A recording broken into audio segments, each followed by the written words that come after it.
We're going to launch off into instinct and intuition. There was a lot of years from the inception of this course to today, and I feel like there's a lot of voices behind me that are speaking with me today. And it starts more than 10 years ago, and I'm going to get into it just a little bit about where some of the influence comes from, because I believe that will help us shape our inspiration, essentially. And when I was looking at what do I really want to do and help you with, the returning to the sacred exchange between human and animal was really the essence of this. So before I get going, I want to share that I was meeting with my mom. I talk with my mom often. She's my best friend. And I was sharing with her, I've got this course coming up. Explained to her what it was. And so keep in mind, my mom has been in dogs professionally for about 50 years. She's considered a world-renowned expert. People fly her all over to get her opinion on things, and she's got a lot of them. And so when I told her about this idea, her first response was, well, I should take that. And I thought, that's so amazing that it would reach even my mom. So of course my mom loves me and everything I do, but this is content that it's not necessarily really like esoteric or anything.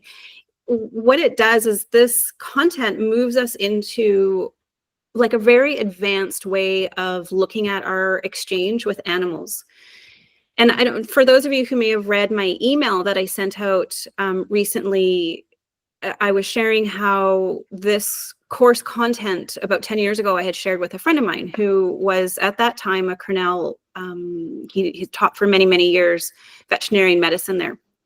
And I showed him what I had, and he's like, wow, this is amazing. Like, do it, go and do it, because he was being funded by Cornell to research in some of the very topics that we'll be going through today.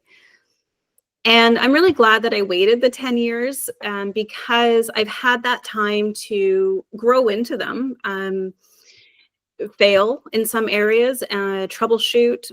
But where I feel like we can't fail is it's integral to our beingness. It is quantifiable through science, but it is also quantifiable, I believe, in our heart and our soul, that we actually know there are relationships, and it goes way beyond what anyone can tell you. It's going to be about what you feel.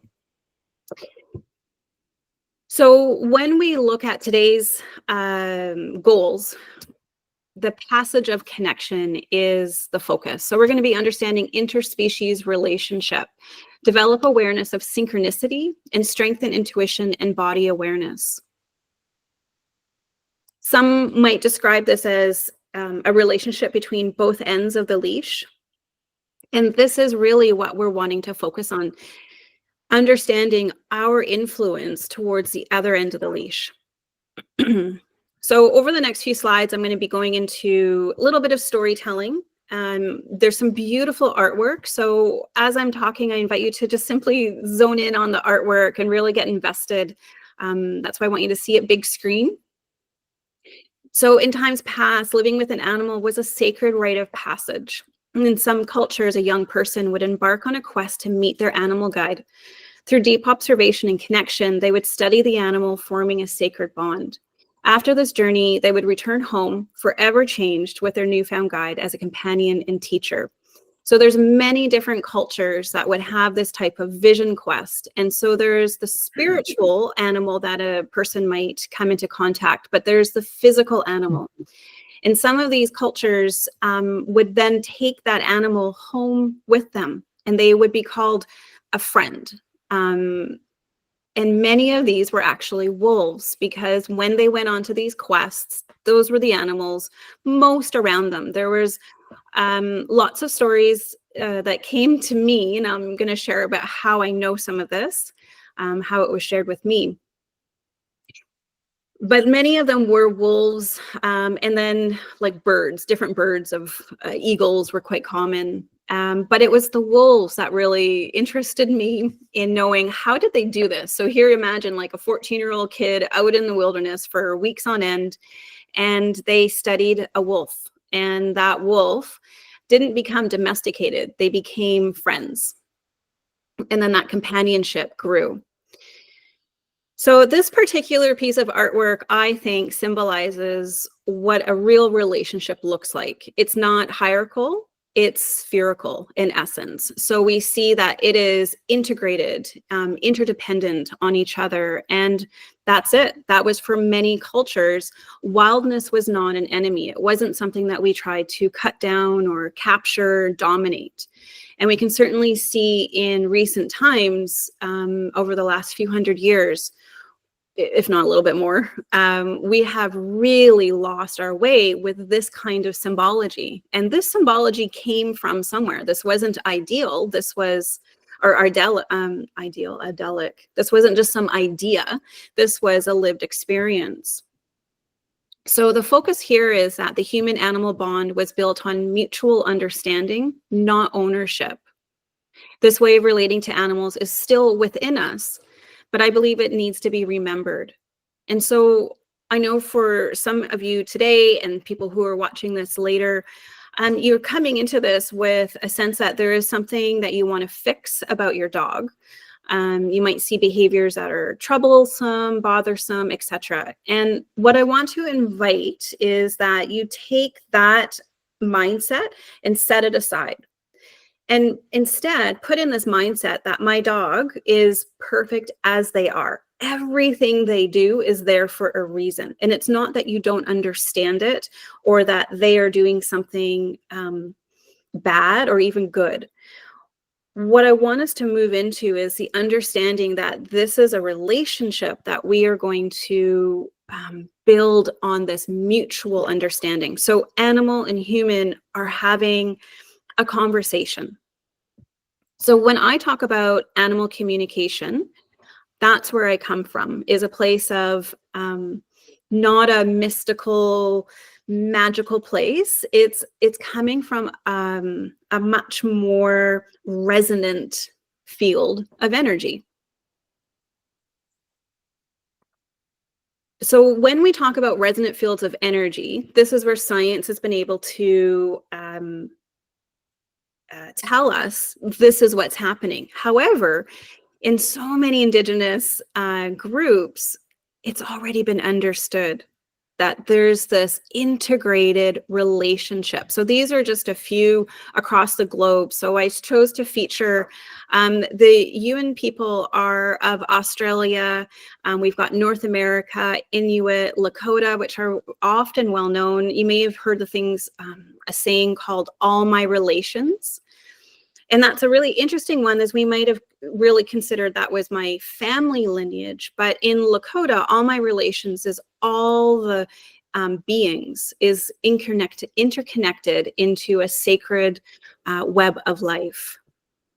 So we can start to see that our origins of interacting with animals was much more integrated. We, like Inuit, still today have such a strong connection that an animal actually surrenders themselves during the hunt. The animal will have given themselves. And so there's this mutual respect. And that is just as much of a relationship as opposed to the dominant form of hunting, right? Achievement.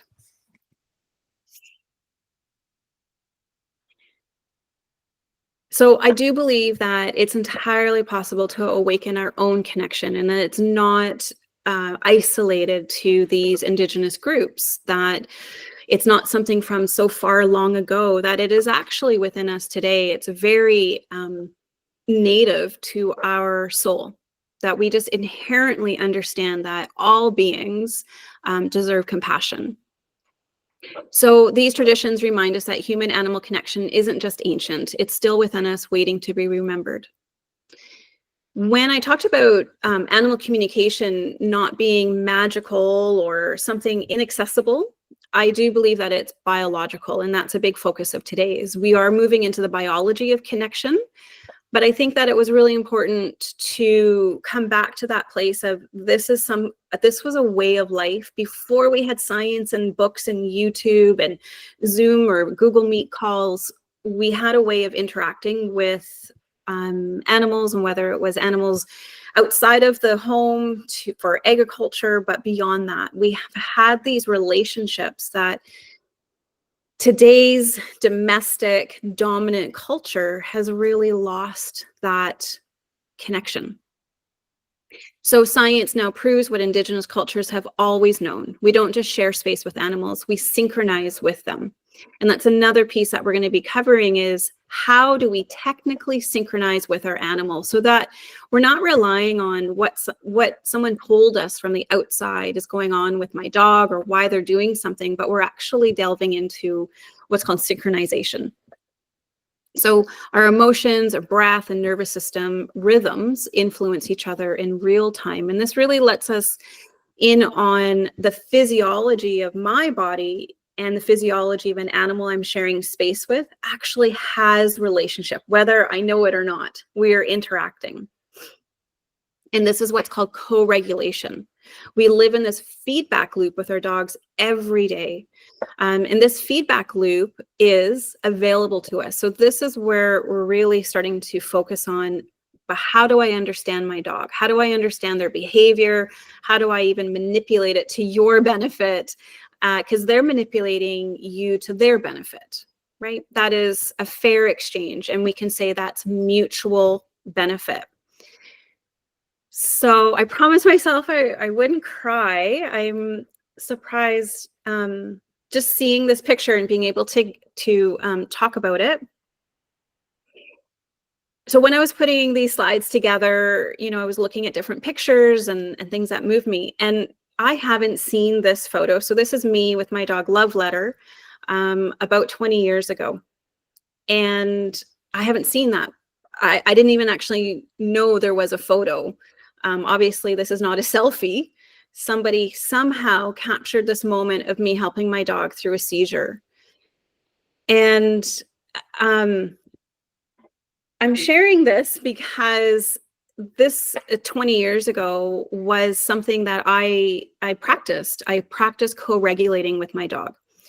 So what that looks like, we'll talk about what that technically means, but in real life, day to day. So Love Letter had debilitating, paralyzing, painful seizures. So his body would go into a full catatonic state and they were painful. And he was using one of the heaviest, strongest, most intense narcotics. And if the seizure got him, it could last up to an hour. And so can you imagine being stuck in a very painful situation? And after an episode, if it was so painful, it took a lot out of him. And so Love Letter and I developed a routine that he could come to me and I would hold him in this embrace. So this is a moment when he is in seizure and I am able to hold him. So when he was with me, the seizures lasted seconds to minutes. Without me, they could be about an hour. So what's happening here is I am very intentionally regulating my nervous system. I'm very intentionally moving into a conscious, compassionate place. We are regulating our breath together. So in these seizures, he would hold his breath. And so he's pushing himself into me. He's frozen. He's pushed himself in, and I am now breathing for him. On the end of the seizure, like I said, this one now, like in the picture, probably lasted just a few seconds. And maybe I don't recall how this picture was taken. I mean, to me, it's just absolutely bizarre that there's documentation of this. But I may have said to someone, like, take a picture and watch how quickly he's going to come out of it. And when he did, he would look at me with these big eyes full of like bonding love hormones. And he would be able to recover and just bounce back like kind of a regular puppy. But without me there, and he was in the full pain, paralyzed, he would look like he was traumatized. So the power of co-regulation really struck me then. I did know what was going on. I actually worked in a field where co-regulation was required. I worked with like executives, primarily in the oil and gas industry and finance sector. I was their let's call it like a regulation coach. I taught meditation. And so I was behind the scenes for a lot of these corporate executives, like in boardroom meetings, in behind the stage, all these places. So I was very aware of what I was doing, and working with a dog in such a critical condition was one of the most brilliant gifts I could have received. That's love letter. So how that happened is through connection. And this is an image of what would be considered a toroidal energy field. Now, again, when I talk about energy fields or anything, you have to understand I'm not coming from a place of anything magical or mystical.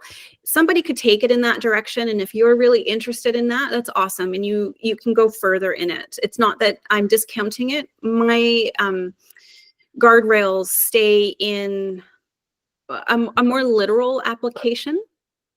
And so this field of energy is quantifiable. We actually have a map of it. And in this particular case, what we can see is the energy is moving in and out, right? And then when it goes out, it comes back in. So that's us. And your dog has that as well. We're consistently moving in this. You can see it's within and it's without. So what I do within my body has an effect outside of my body. Same with your dog. So connection is technically co-regulation. Parents will do this. It's become a lot more popular in the last 20 years. Terry, maybe you do it in your work. Co-regulating is a really powerful tool that is required two beings. Okay, so in this field, or this picture, if you can't quite tell, it's a horse right in the middle, and then a man or woman, person, to the left. And so a co-regulated field is really a reciprocal bond. And in this case, we're focusing on that reciprocal bond with an animal. And so, as I mentioned, it's not just something cultural that some indigenous culture in Australia did. This is happening right now as we're speaking. It is completely biological. So we don't just connect with our dogs emotionally, we're physically wired to influence each other. Now, I'll mention, this is a literal graph that was taken of the energy field of a horse. So if you ever get a chance to work with horses in this kind of way, one thing that's really important to note is why the horse's field of energy is so much bigger than the person is it's been graphed that the horse's field of energy is 300 feet outside of themselves, which is huge. Compared to us and a dog, we're relatively small in that field of energy. And in I don't know what it was, like 4 or 5 years ago, I worked with a woman here who specializes in this kind of, it's called coherent work. And she had a herd of horses, and one of the exercises was moving a horse in this field of energy. So what that means is we were just moving each other without any outward expression. So there's no verbal, kissy sounds or physical gestures. It's literally changing this energy field.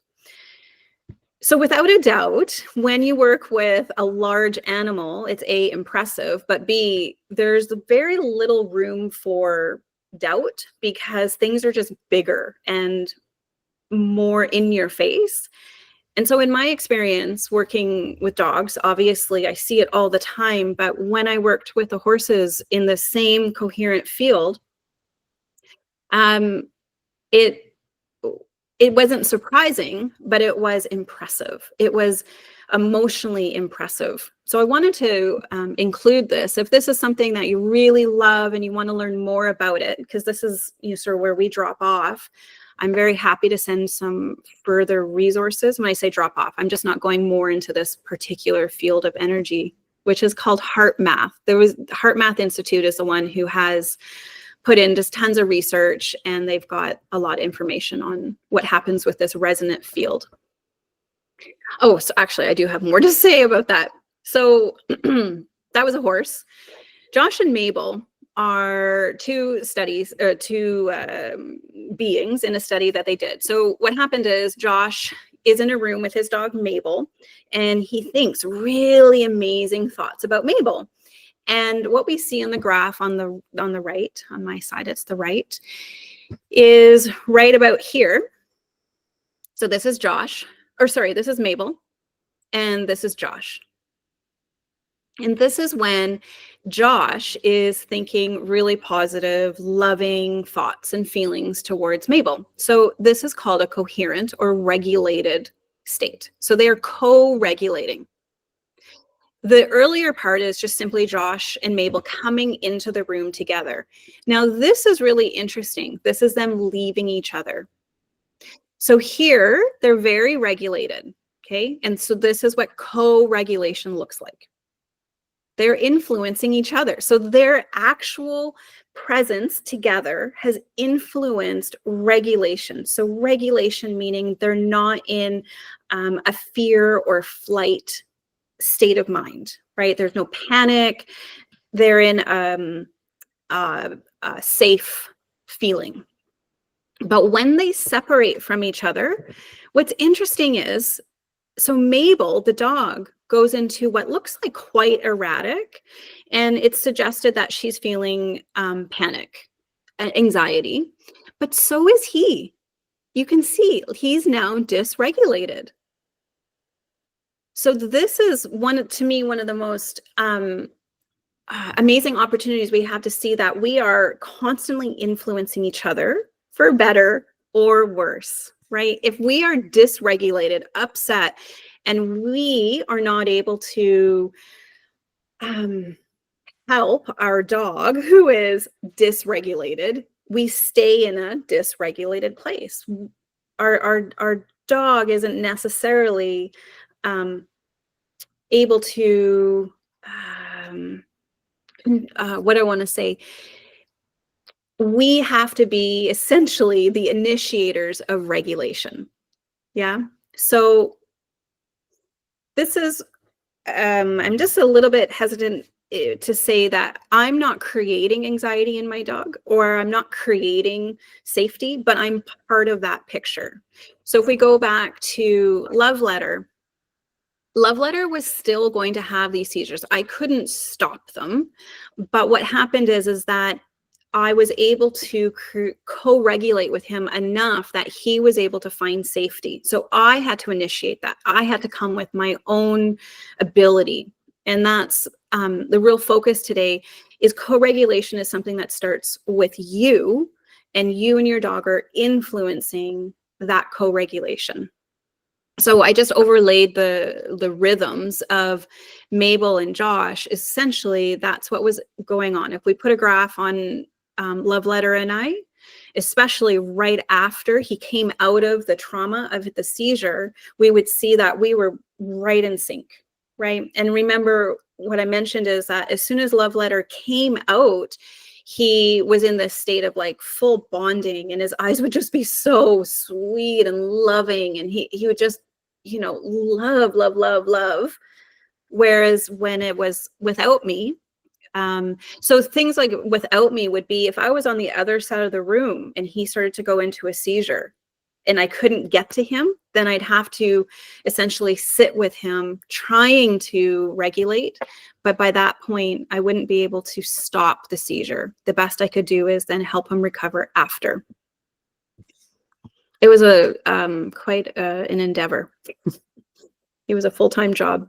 I actually had people, like a rotation of people. So if I couldn't be with him, there was, 10 odd people who were on a list, and they would come and sit with him. So he was essentially not really ever alone. And everybody's instructions were to do this co-regulation. And I would, sit with them and show them how to do it. And it was something that everybody who had the chance to sit with Love Letter in a seizure, which was unfortunate if he had one, but if they co-regulated, they had this amazing lesson in, holy crap, this like really works. They could see it right in front of them.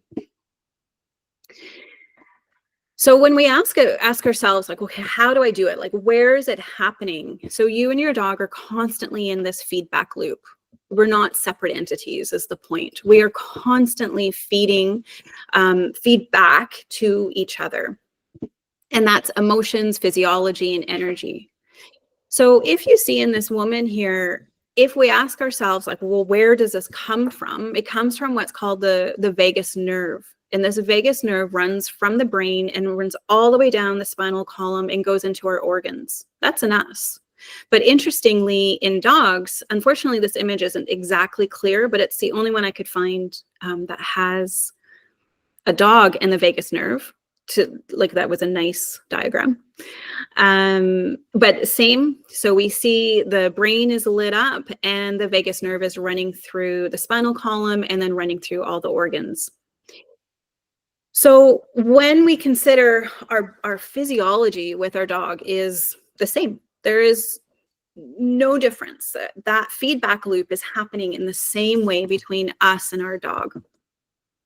So there are 3 steps to co-regulating. As remember, it's a reciprocal process, and it's not just about calming your dog, but creating a shared state of emotional and physiological balance.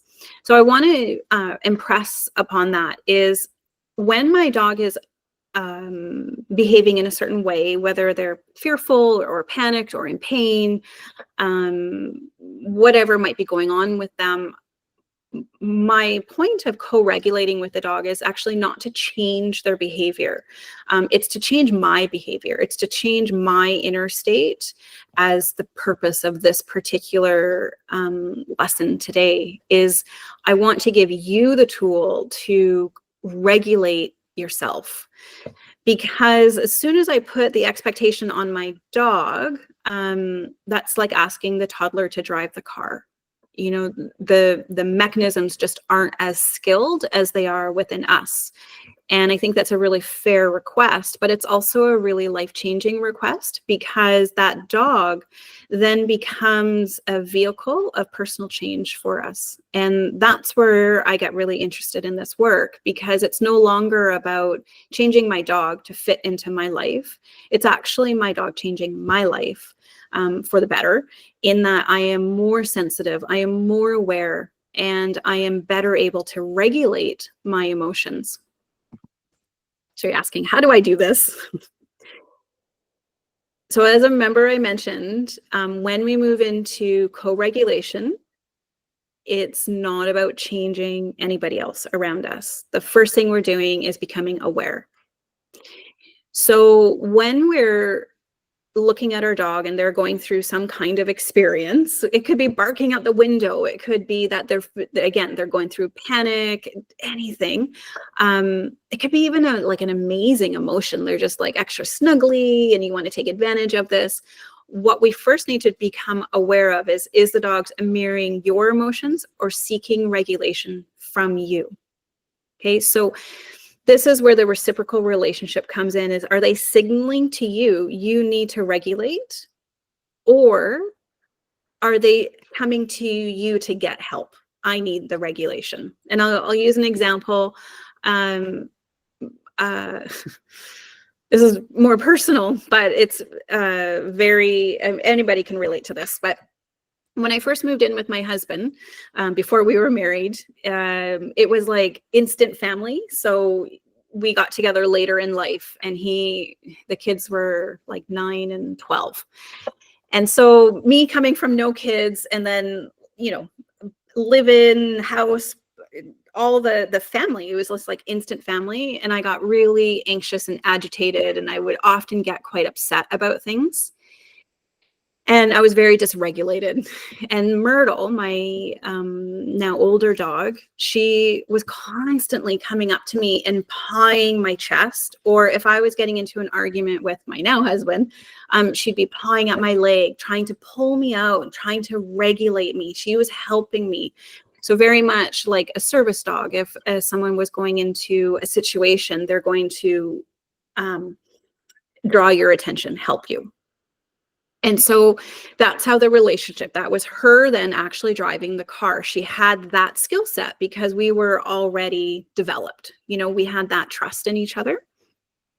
And I did listen to her. She helped me integrate into domestic life, which was a wild ride, taking out the wild and putting in some domestication in our life. And it's been good. The boys are much older and now they're moved out, and I wish they were here. So the point is that first we need to recognize, is this me or is this you? So we check ourselves first. How are you feeling? Are you the one feeling stressed, anxious, or calm? Then we observe our dog. What's going on with them? Pacing, tense, overly alert, or are they relaxed and attuned? So attuned would refer to, are they in a positive feedback loop with you? And then we're going to identify the pattern. So does your dog react to your emotions before you even speak or act? So when this comes up, I think this is where people get lazy.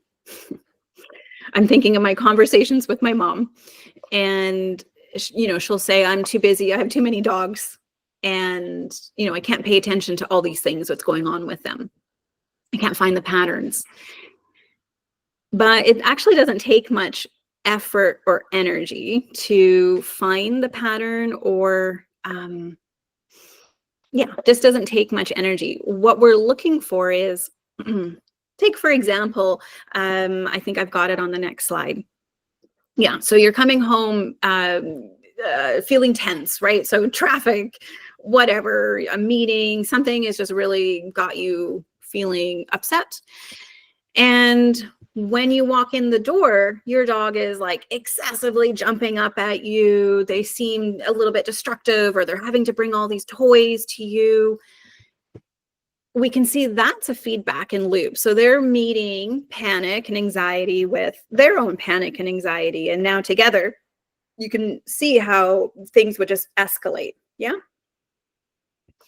So this type of phenomenon, which is considered a phenomenon in the sense that our influence is not isolated. And that's what's really cool. Like, I am genuinely, for the good, hopefully positively influencing those around me. But the truth is, just living life, and like I mentioned the story with Myrtle, the agitation that I felt, anger a lot of the time with that whole adjustment period, I was then also negatively influencing her. And so this is, again, it's all been backed by research indicating that dogs can sense and mirror human emotions. And this goes under what's called emotion contagion. And we do it all the time with humans, but we don't often recognize that this emotion contagion, so you're catching an emotion from another being, which then leads to synchronized behavior.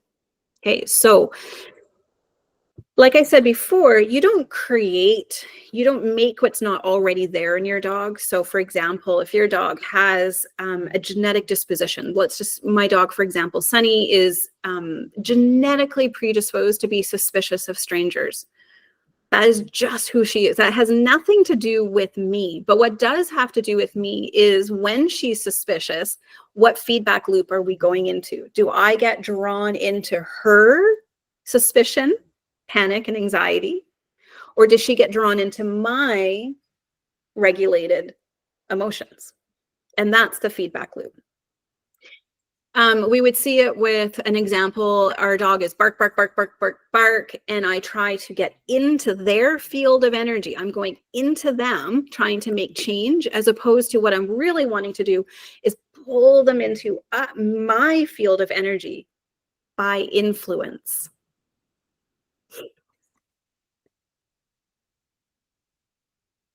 So that influence is what's called regulation. So since dogs can take cues from us, the fastest way to regulate them is to first regulate yourself. So in a situation where our dog is dysregulated, okay, here's an amazing example today. I mentioned Sunny. She's very suspicious. And for those of you who have met her, maybe you've seen pictures of her. I've been sharing lots anywhere. A little too much, I know, but it's like You only get a Picard so many times in your life. So she's got a very interesting look about her, but she can get really slinky and I don't know, weird werewolfy looking when she's suspicious. And so we were in town today and at the, I don't know if in the insurance office, and they love dogs there. And so it's been one of our socializing places. And one of the women there, Sunny, is quite apprehensive around. And so here's what co-regulation looks like. I am actually not looking at changing Sunny. If she's not willing to change that behavior, I need to listen to that. So what that means is if she's looking like I need space, I will help her take that. Yeah. But how this scene played out is the woman, was standing here and Sunny was giving her the whole, like, I don't know, and she's weird.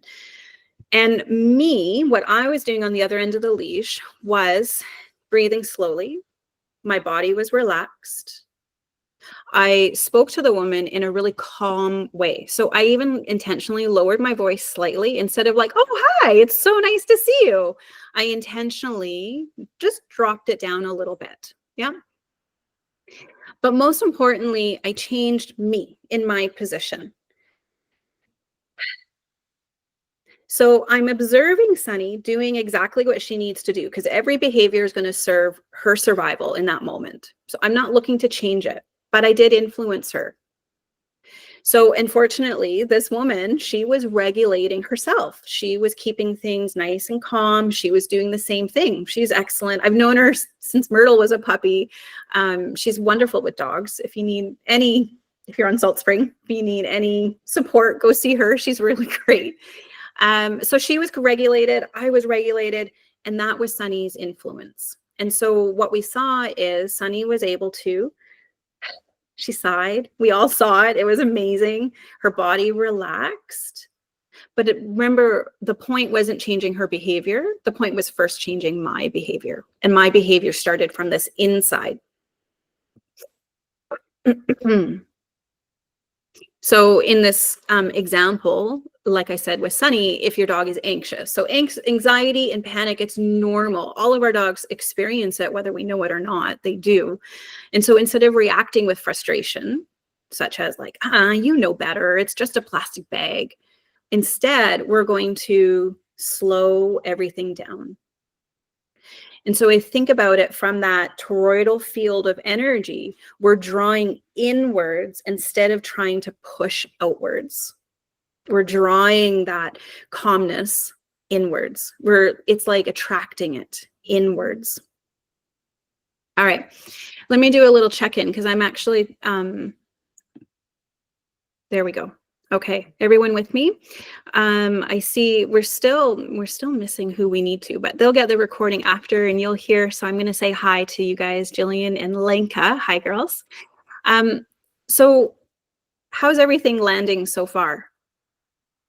Yeah? Is it making sense? I'm going to take us through a guided practice, very, very brief, totally doable. But is there any questions or is this, understandable, over your head? You let me know. Well, I'm dealing with a situation right now where Annie is very frustrated. And she wants your attention. She wants my attention. She wants to be let out of the house because there are deer outside that she wants to bark at. Yeah. And then I've been trying to do what you've been saying, breathing slowly and that, and she's not picking it up. Are you? Yeah. Darn. Darn. I can absolutely relate because prior to our session, and I don't know about you guys, hi, sweetie. Yes. Hi, Annie. Prior to our session, I was getting my dogs ready because they would also be needing connection. And oftentimes when we move we've been drawn into somewhere else, they absolutely can feel it. Like, where'd you go? Mm-hmm. So not surprising, Kathy, that you're in two places at once with her. So you're intellectually involved here, even if your body is relaxed, the connection piece isn't there. Mm-hmm. Yeah. Yeah. So, I mean, better than muting and telling her to shut up. That's good. So we're good there. But that's a good point to bring up is that when we're co-regulating, It is a learned experience. And because, again, remember, we're not looking to change our dog's behavior. It will change. That's a great thing. But remember, co-regulation is it's first our felt sense. And we're starting to move. And here's because obviously we're talking about this as like in all my conversations right now are about this resonant field and how we're moving in and out of it. So today I was out walking the dogs, and I walked Sunny and Phyllis separately. And so when I was out with Sunny, she doesn't go too far for me, and generally, and in this case, she got out about, let's say, 15 feet. And so instead of recalling, like I mentioned to you when I was working with the horses, I just very intentionally wondered, what would it be like with this dog? I haven't intentionally done this, to recall her by pulling her in with my energy.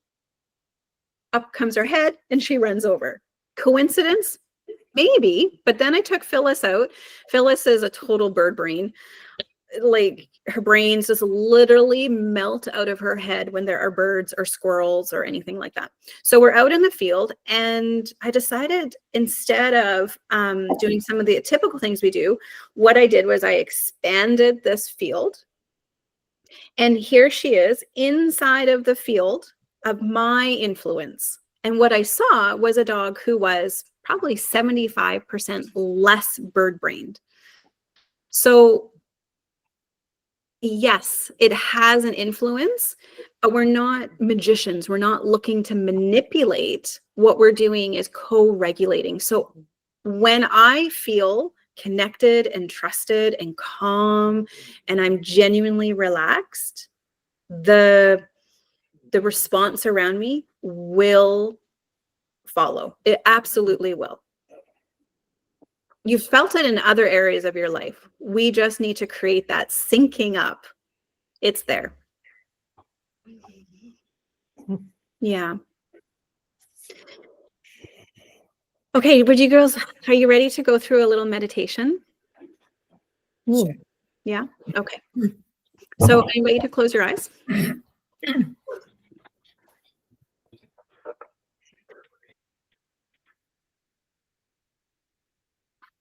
If you need to make any adjustments in your body, sitting more upright, shifting your legs, softening your jaw, opening and closing your mouth, your eyes, double checking. Yes, we're all here. No one's watching you.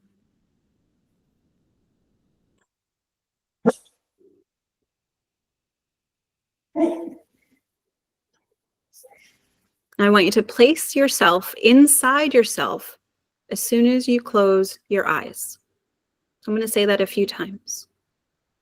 Place yourself inside yourself as soon as you close your eyes. Place yourself inside yourself as soon as you close your eyes.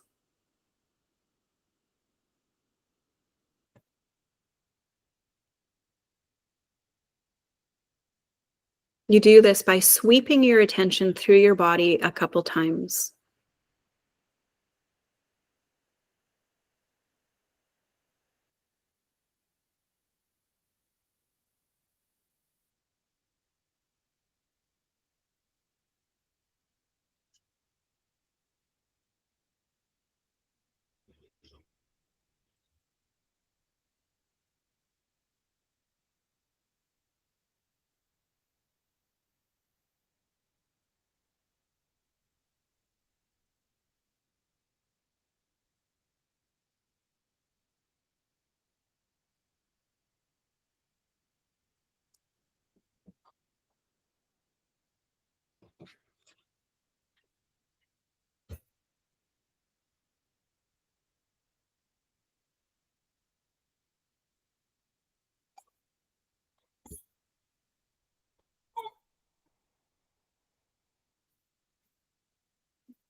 And take a sigh.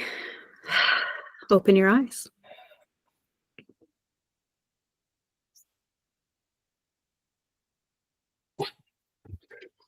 We've still got more to go through today. But what I want to close on this meditation is that this idea of placing yourself inside yourself is so big. It doesn't need to be any more than that. That is the technique. That is the method, is going within yourself. And notice we didn't change anything. You weren't specifically relaxing anything. You just simply put your attention. So when we sweep our attention inside our body, it's like what I imagine. I'm going through all these rooms and I'm discovering like, oh, when did that get there? But I move through. And I don't know about you guys, for me, when I was sweeping through my body, I felt my head really tingly. And that makes sense, right? There's so much going on here that I'm not as aware or in my body as I might be if I wasn't so heady right now. And so the point of when we place ourselves inside ourselves, we start to feel all those parts of our body.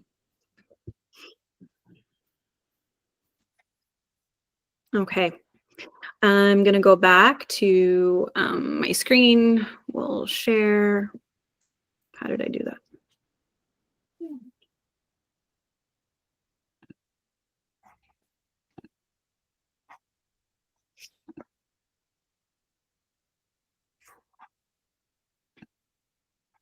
Okay, we're good. You can see my screen again.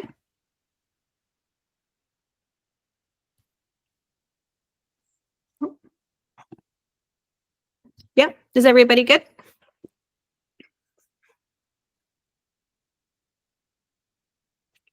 Can everyone see my screen? Yep, okay, good. Just making sure. Okay, so we're on step 3. So we've gone through awareness, regulation. So we've actually got the technique. That is how we regulate. Breathe slowly, relax your body. We have the physical, lower your voice if you're talking. And then this placing yourself inside yourself. Placing yourself inside yourself. That's the literal, how do I do it? That's it. The rest will unfold. There is absolutely layers and it becomes this very dynamic, rich experience, but we can't do it unless we're inside ourselves. Yeah. And I definitely can't do it for you. So the third step in how we co-regulate is synchronization. So this is establishing coherence. So remember, coherence is literally the regulated state between us and another being. So that was Josh and Mabel in the same room, and Josh thinking really loving, beautiful thoughts about Mabel, and their heart rate, and there was a few other biometrics in there, was the same. Okay, so that's what is essentially synchronizing. So once you've regulated yourself, your dog will naturally begin to mirror this calmer state. It's biologically wired in them to do that. It will happen. But remember, if we go to it looking for change before we allow acceptance of what is, then we're not actually regulating, right? We're just manipulating, and that's different. So when we're in that place, we've regulated ourselves and we're ready to move into regulating with another being, co-regulating. We can start, these are some options, to engage in gentle interaction. So this could look like touch. So Kathy, this would be relevant with you and Annie, is, you've relaxed your body, you've done a quick sweep, you can feel yourself inside yourself. Okay, good, got it. And now Annie's come in for connection. So that attention seeking is often a brain chemical. And we're going to get into this in the 3rd week, which is affective neuroscience. So the chemistry of emotions, the neurochemistry. However, we'll use Annie as an example, because this week we can all do this with our dog. When we are getting into co-regulated states, my dog comes into me, or they're willing to have touch when I go into their space, that often the attention seeking is often a depletion of these particular neurochemicals that are generated through touch in a variety of other ways. But in this case, what we're going to do is engage in gentle interaction. So petting, soft talking, like If you have regular dialogue with your dog in a positive way, this matters. So MRIs show that what we say to our dog does matter. The tone matters the most. So soft, gentle talking does elicit certain neurochemicals. That's what we're looking for in this bonding oxytocin experience. And in some cases, just sitting quietly together. Sitting quietly together means that I'm not doing something like reading or on my phone, but that I am actually in presence. So it might mean that I'm just looking towards my dog or, in their general direction, but it's obvious, like I'm aware of you. And that's the difference. Sometimes for dogs who experience quite a bit of anxiety, it can escalate for them. And again, you think about pulling that energy in, it's like you just get more calm, more peaceful, more happy, more joyful. And they're like, I guess I've got no other choice but to come into this peacefulness, because they're hardwired for that. We are all hardwired for connection. So our brain will seek oxytocin and opioids, which is another part of this chemical cocktail. It is that pleasurable. So it's why it happens. It will happen, even with Annie. Then we match their energy and guide it. So if they're still restless, we can match their movement, walk with them, then slow down and bring them into a calmer rhythm. So what this might look like is maybe we're not sitting, in this meditation with them, but instead it's out on a walk and I notice my dog is restless. And so what I might do is move at their pace and adapt. So that is the synchronizing. I'm actually creating partnership with them. I'm not running. I'm not saying go run a marathon with your dog, but if they're walking fast, I'm going to let them know I'm with you. And then I'm going to start to slow it down. And then I'm going to ask them to match my pace, which is that slower pace. So movement can be part of this as well. And the point of that is to say that when we're creating synchronization, which is happening, and here's the thing, remember, it's happening whether we realize it or not. What we're doing with co-regulation is we're setting that intention of like, wow, like we're really doing this together. Because the thing is, this course and what Cornell was helping my friend with his research and what HeartMath and all, what this is doing is actually giving us communication tools to take it outside of like anything that's magical, which again, if somebody goes down that road, that's great. But it's to really give it a concrete, like we are in communication all the time. And this is nonverbal communication. We're just giving it framework. What's happening? Co-regulation. Where does that happen? The vagus nerve. We all mammals have this vagus nerve. So we're consistently and constantly in that communication. And then maintain the connection. So just like I mentioned, if our dog is restless or, we are going to match them, bring them into our field of calm. It's an invitation, and maintain that. Don't collapse out of it. Maintain it. They may say, you know what, I am like just way too far and I'm so dysregulated right now that being regulated is not an option. They don't have that skill set to come into it, but that doesn't mean we collapse. And that's really the key point here, is that we are like amazing and better for all of this. So an example is if your dog is seeking comfort. So pressing into you, lying beside you, could be even dropping a ball in your lap. Stay still and grounded, allowing them to sync with your calm state. So again, we're allowing our dog to move in and out of our space, and they will, maybe it's actually 15 feet and they just plop down. That's amazing. You stay in that state. You stay grounded.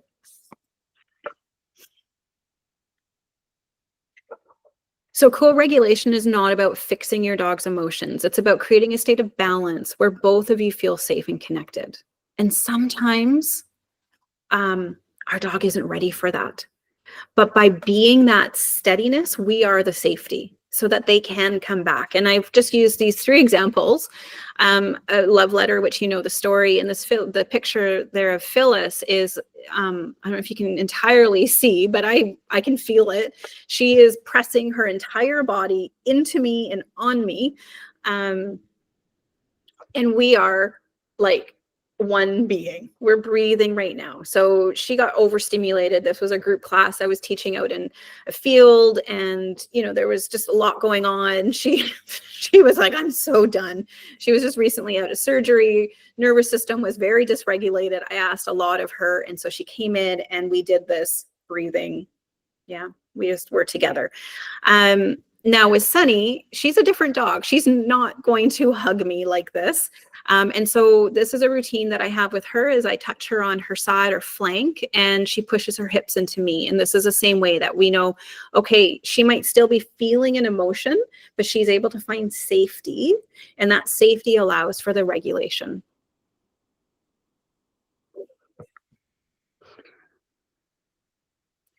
So I want to take this quick detour on species social interaction. And the reason being is, I'll just go back a slide. Okay, so you see here, Phyllis is hugging me and I'm hugging love letter, but Sunny, I'm not doing that with. It's not as reciprocal. There's a reason why, and every dog is different. So primates tend to face each other to express emotions and intentions, right? I hug you, or when I see you, I smile and I extend my hand out, but we're forward facing. There's some cool info about where our brain has to be in interaction in our eyes. But we'll just leave it as like, we're forward facing. If someone meets you and like does their side body, it's not culturally or even primate. It's not how we do it. But canids, which is what your dog is, a canid, Canis familiaris, on the other hand, they will turn their body slightly away or stand in a curve during friendly interactions. So these dogs on the right here, this is actually quite a nice exchange in that they are respectful of each other and they're side to side.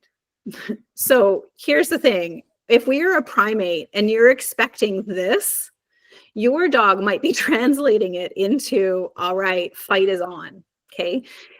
Many dogs are okay with this because they learn this is what the human does for affection. And then there are some dogs like my Cavaliers. I've had Cavaliers since the 80s. So I'm personally very used to dogs breathing me.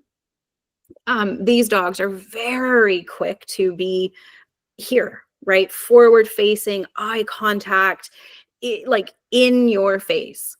But many of our dogs, that's not the case. They actually want, like Sunny, side to side, move into your body on the side. So I mentioned this just as a quick detour to make sure that we are very aware of what kind of touch and presence is appropriate. And remember, species are different. You are a primate. You interact with the environment like a primate. Your dog is not. They interact like a canid. Canid lupus is the wolf. Canis familiaris is the domesticated dog. So now we're getting into, I think, the really cool stuff is the silent language of connection.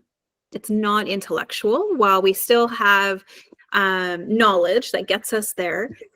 So we've got co-regulation, which is essentially 2 nervous systems syncing. They're creating a shared state. Okay, so when you're co-regulating, it's in a calm, safe state. And then we've got the other form of connection, which is possible when we're co-regulated, is intuition. So this is a deep embodied knowing that comes from presence and attunement. So the more we co-regulate, the more naturally we communicate beyond words.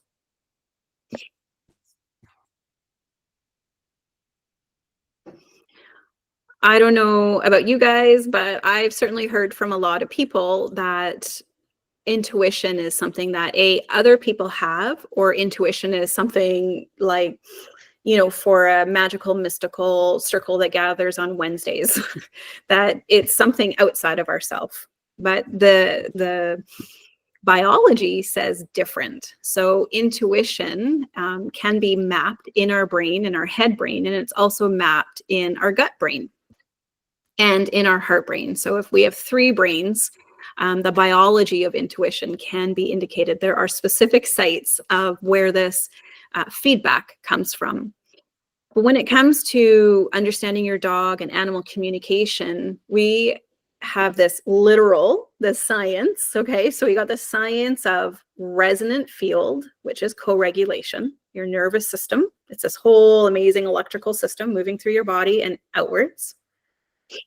As you sync with your dog, your awareness sharpens, okay? So that synchronization makes you more aware of the felt sense of your dog.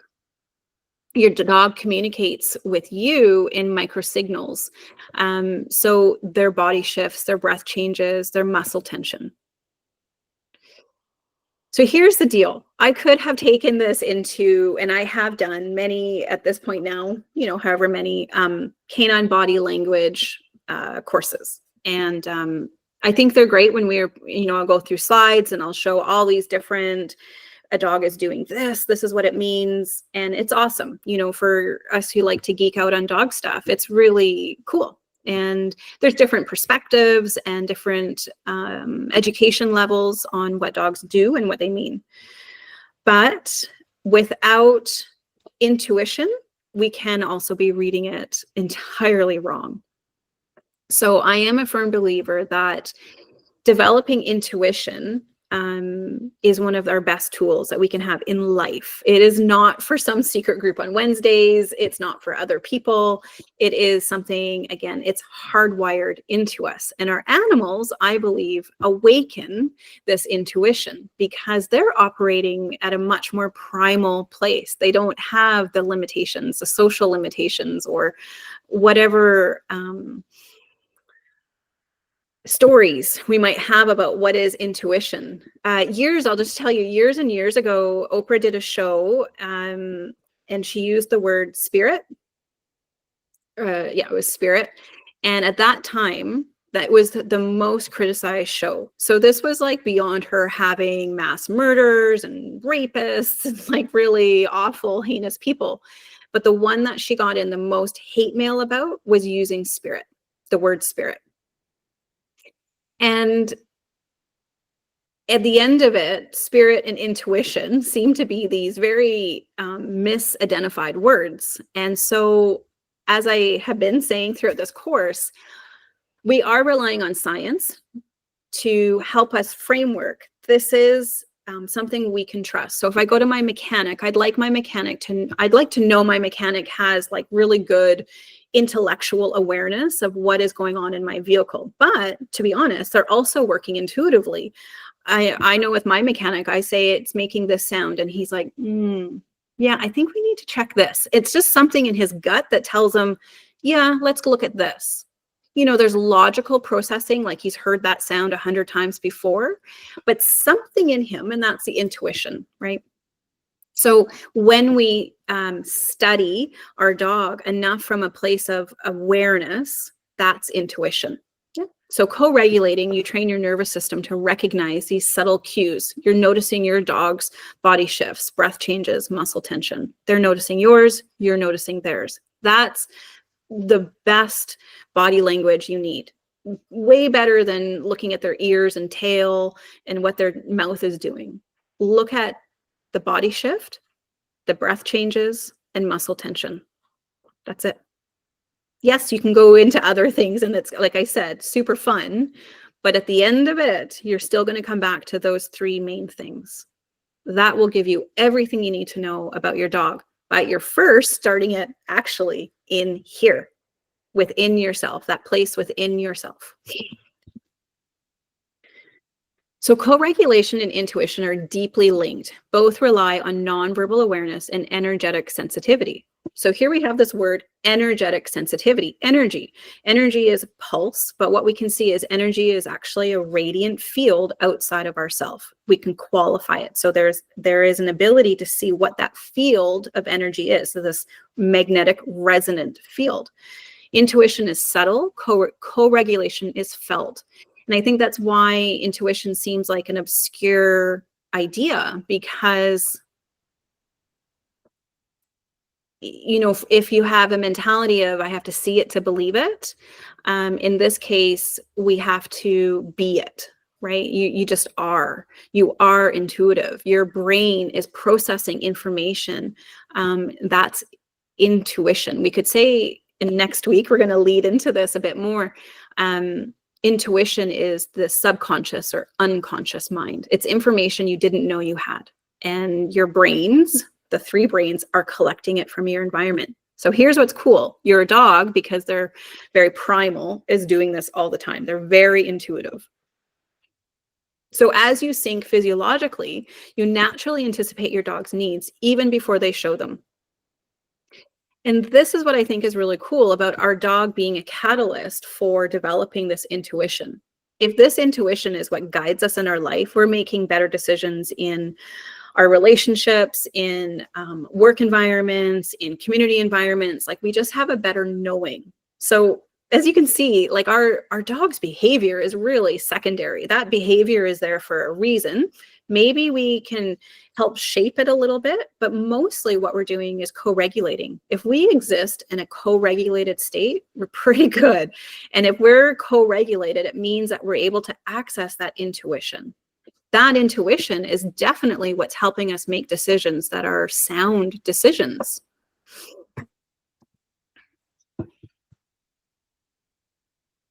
So to summarize, this is your task.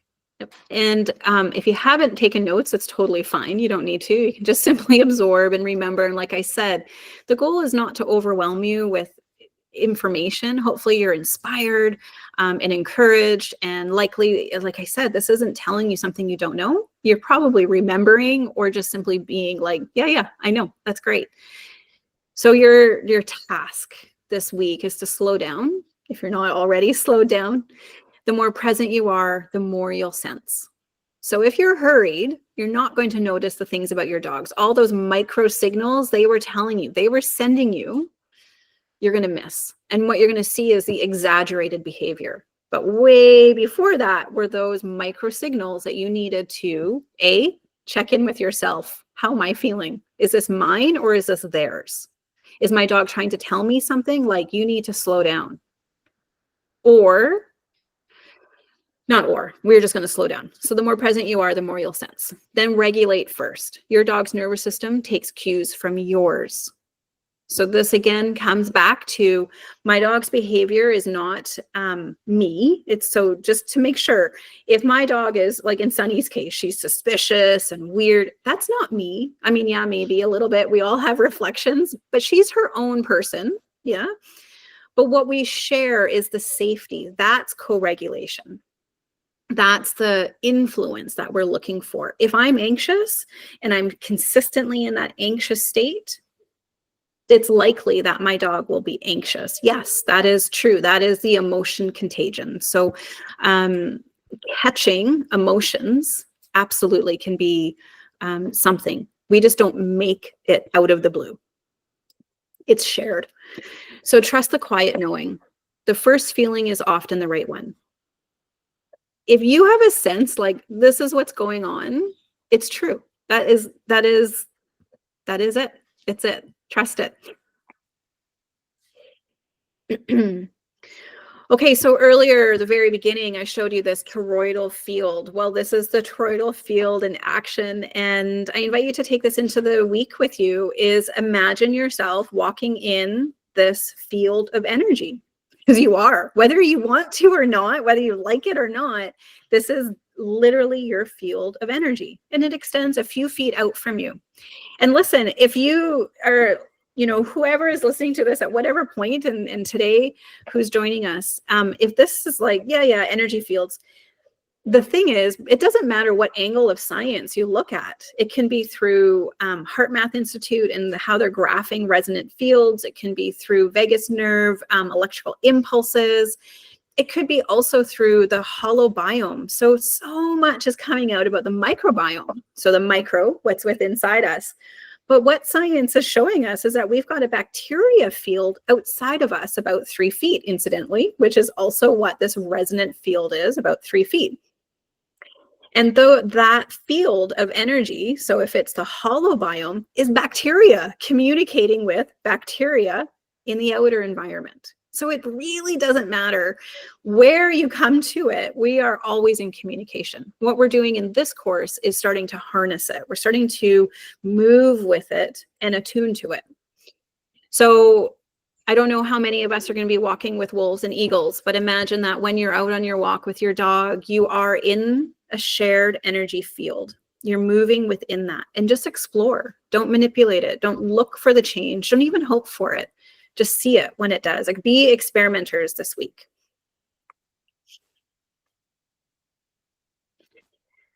Okay, so we are running out of time. Let me just check in with you guys. How is everyone doing for time?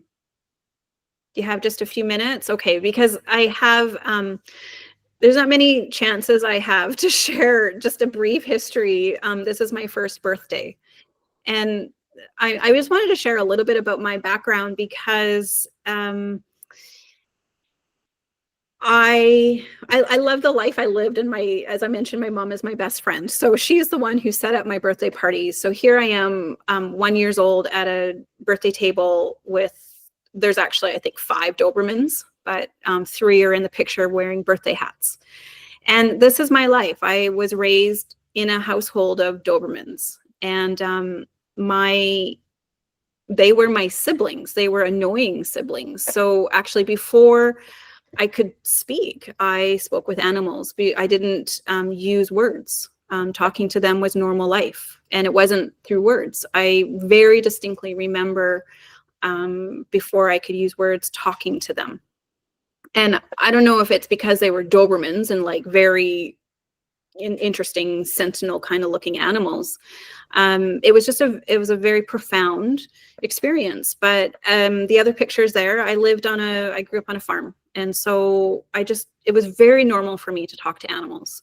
I spent my days riding horses. I often would go sleep in the barn with our cows. We had pigs and chickens and the whole deal. And this was just really normal to me. And my parents weren't anything like, encouraging it or discouraging it. They just were like, whatever, you do you. That was their attitude. And I had a very distinct moment in my life. I think I was about age 6. And I would say it was a real clear moment of intuition and connection. And what happened was I was at a sleepover with a bunch of girls, 6-year-old girls. And suddenly in the middle of the night, I was startled awake, and there was an eagle who, in my mind, I heard calling me. It was in distress, and they had been electrocuted by a pole. And so I was pleading with the girls' parents, go help this eagle.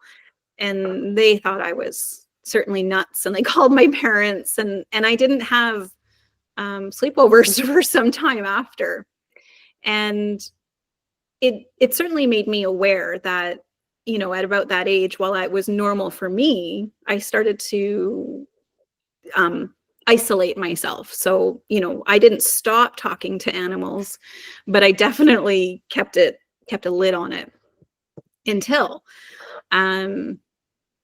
I spent a lot of time. So I grew up in Alberta for the most part, and I worked for about 10 years, I worked with an Indigenous organization called Rediscovery.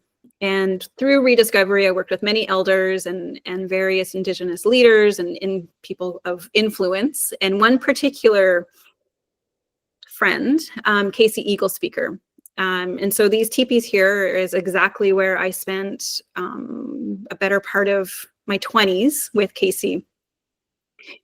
And Casey helped me understand that animal communication was very normal. And so Casey here on his horses, actually right in the same area when he was a boy. And he really helped me understand it from a spiritual perspective. So I've sat in many, many Indigenous ceremonies. He's Blackfoot and Blood. And I've sat in many, many ceremonies with him, too many to count, that he normalized what animal relationships are like. And so to me, I come from a background of it was just normal before there was any filter. And then I had the not so great experience as a little girl where I had to keep it quiet. And because of Casey, I was able to do what I could with Love Letter, and it never left me. And so now I'm almost 50, and I'm absolutely ecstatic that there are other people who are interested in this.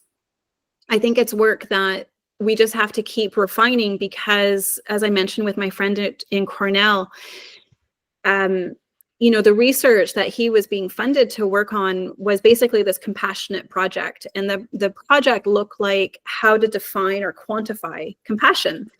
And Alan and I spent about 10 years from the day that I, you know, showed him this content. We just started meeting almost every day.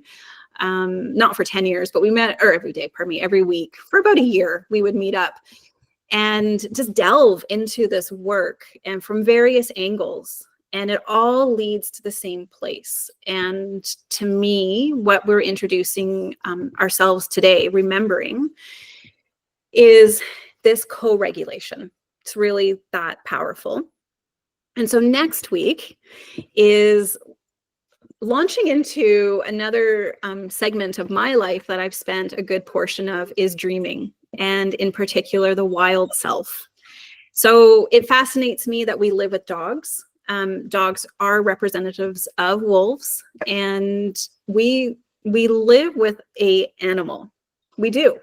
We often try to, I think, deny ourselves, like this is an animal. We're just so accustomed to living with dogs and cats, but these are wild in essence.